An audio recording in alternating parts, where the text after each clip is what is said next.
भाइयों और बहनों, अगर आपने पीएम आवास योजना में आवेदन किया है तो यह वीडियो आपके लिए बेहद जरूरी है, क्योंकि सरकार की तरफ से साफ संकेत मिले हैं कि 2026 में पीएम आवास योजना का पैसा आना शुरू हो सकता है। लेकिन एक आम सी गलती की वजह से हजारों लोगों की किस्त अटकने की संभावना बनी हुई है। इस वीडियो में मैं आपको साफ शब्दों में बताऊंगा कि पैसा किस महीने आ सकता है, किन लोगों का नाम नई सूची में जोड़ा गया है और कौन सी गलती सबसे ज्यादा भुगतान रोक रही है। इसलिए वीडियो को आखिर तक जरूर देखिए ताकि आपको पूरी तरह समझ आ सके कि आपका पैसा आएगा या रुक सकता है। सरकार की ओर से जो संकेत सामने आए हैं उनके अनुसार 2026 की शुरुआत से पीएम आवास योजना के तहत लाभार्थियों के खातों में राशि भेजने की प्रक्रिया शुरू की जा सकती है।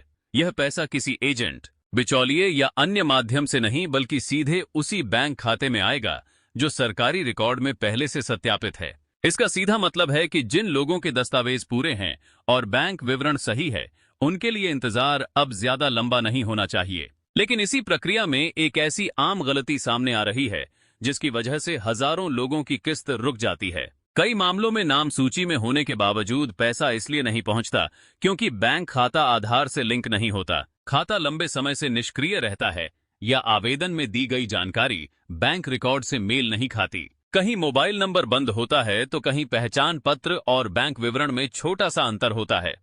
ऐसी स्थिति में सिस्टम अपने आप भुगतान रोक देता है। अब यहां एक बात बहुत ध्यान से समझने वाली है। कई लोग सोचते हैं कि यह गलती सिर्फ एक बार असर करती है, लेकिन असलियत यह है कि अगर पहली किस्त में समस्या आई है तो आगे आने वाली किस्तों पर भी इसका सीधा असर पड़ता है। यानी अगर आपने समय रहते सुधार नहीं कराया तो अगली किस्त का इंतजार और भी लंबा हो सकता है।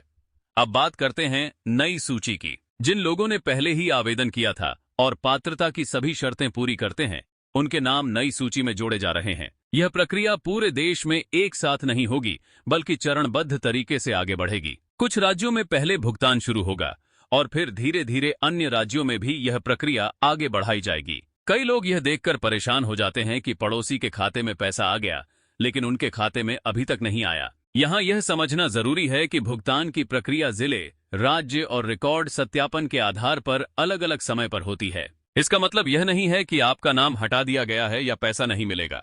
यह समझना बेहद जरूरी है कि यह योजना हर किसी के लिए नहीं है। जिनके नाम पर पहले से पक्का मकान दर्ज है, जिनके परिवार में सरकारी नौकरी है या जिनकी पारिवारिक जानकारी नियमों से मेल नहीं खाती, वे इस योजना के दायरे में नहीं आते। कई बार लोग यही सोचकर परेशान हो जाते हैं कि सब कुछ सही होने के बावजूद पैसा क्यों नहीं आया, जबकि असली वजह पात्रता से जुड़ी होती है। अब एक और जरूरी पहलू पर ध्यान देना जरूरी है। इस योजना में सिर्फ आवेदन करने वाले व्यक्ति की ही जांच नहीं होती, बल्कि पूरे परिवार की स्थिति देखी जाती है। अगर परिवार के किसी भी सदस्य के नाम पर पहले से पक्का मकान या जमीन दर्ज है तो जांच के दौरान वह रिकॉर्ड सामने आ सकता है। कई लोग ये सोचते हैं कि घर उनके नाम पर नहीं है इसलिए कोई दिक्कत नहीं होगी, लेकिन जांच परिवार के आधार पर होती है। अब सवाल आता है कि आपको क्या करना चाहिए। सबसे पहले अपने बैंक खाते की स्थिति खुद जांचिए और यह सुनिश्चित कीजिए कि खाता आधार से लिंक है और पूरी तरह सक्रिय है। इसके साथ ही यह भी जांच लें कि केवाईसी पूरी है या नहीं, क्योंकि अधूरी केवाईसी भी भुगतान रुकने का एक बड़ा कारण बन रही है। दूसरा, आवेदन में दिया गया मोबाइल नंबर चालू रखें, क्योंकि सारी जरूरी जानकारी उसी नंबर पर भेजी जाती है। कई मामलों में देखा गया है कि मैसेज तो भेज दिया जाता है, लेकिन मोबाइल नंबर बंद होने की वजह से लाभार्थी को जानकारी ही नहीं मिल पाती। तीसरा, अपने सभी दस्तावेजों में नाम, जन्मतिथि और अन्य विवरण आपस में मिलाकर देखिए।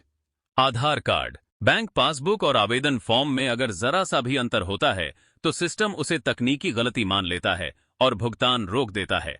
सरकार ने पूरी प्रक्रिया को पहले से ज्यादा पारदर्शी बना दिया है। अब जिम्मेदारी आपकी है कि आप अपनी जानकारी सही रखें और समय रहते जरूरी सुधार कर लें। जो लोग पहले से पूरी तैयारी के साथ हैं, वही इस योजना का लाभ सबसे पहले उठा पाएंगे। कई लाभार्थी यह मान लेते हैं कि एक बार नाम सूची में आ गया तो अब सब कुछ अपने आप हो जाएगा, जबकि सच्चाई यह है कि यहीं से असली प्रक्रिया शुरू होती है। नाम सूची में आना सिर्फ पहला कदम है। उसके बाद सत्यापन, भुगतान और आगे की किस्तों का पूरा सिस्टम काम करता है। अगर आपके आसपास किसी और के खाते में पहले पैसा आ जाए और आपके यहां थोड़ी देरी हो तो घबराने की जरूरत नहीं है। भुगतान चरणों में किया जाता है। लेकिन अगर लंबे समय तक कोई सूचना नहीं मिलती तो चुप बैठना भी सही नहीं है। अपनी स्थिति खुद जांचना और समय पर कदम उठाना जरूरी हो जाता है।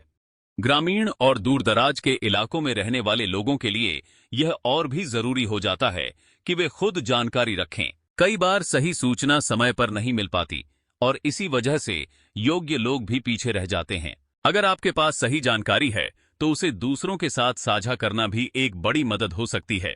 अब एक जरूरी सवाल खुद से पूछिए, क्या आपने अपने बैंक खाते की स्थिति खुद जांची है? क्या आपका मोबाइल नंबर वही है जो आवेदन में दर्ज है? क्या आपके दस्तावेजों में कोई गलती तो नहीं है? अगर इन सवालों का जवाब साफ नहीं है तो यहीं से सुधार शुरू करना जरूरी हो जाता है। यह योजना उन लोगों के लिए है जिन्होंने सालों तक असुरक्षा में जिंदगी गुजारी है और जिनके लिए पक्का घर सिर्फ एक सपना था। सरकार की कोशिश है कि यह सपना हकीकत में बदले, लेकिन इसके लिए लाभार्थी की सतर्कता भी उतनी ही जरूरी है। अंत में एक बात बहुत साफ समझ लीजिए, सरकार ने पैसा तय कर दिया है और प्रक्रिया भी स्पष्ट कर दी है। अब यह आप पर निर्भर करता है कि आप समय रहते तैयारी करते हैं या बाद में पछताते हैं। सूची में नाम होना एक मौका है, लेकिन उस मौके को हकीकत में बदलना आपकी जागरूकता पर निर्भर करता है। अगर आपने यह जानकारी यहां तक ध्यान से सुनी है तो अब अगला कदम भी समझदारी से उठाइए। अपने कागज जांचिए, बैंक से संपर्क कीजिए और जहां जरूरत हो वहां सुधार कराइए। यही छोटी छोटी सावधानियां आगे चलकर बड़ा फर्क पैदा करती हैं। और अगर आप चाहते हैं कि पीएम आवास योजना से जुड़ी ऐसी ही सही, भरोसेमंद और अपडेटेड जानकारी सबसे पहले आप तक पहुंचे, तो चैनल को अभी सब्सक्राइब कर लीजिए, वीडियो को लाइक कीजिए और इसे उन लोगों तक जरूर पहुंचाइए जिन्हें इस योजना का इंतजार है। कमेंट में जरूर बताइए कि आप किस जिले से यह वीडियो देख रहे हैं।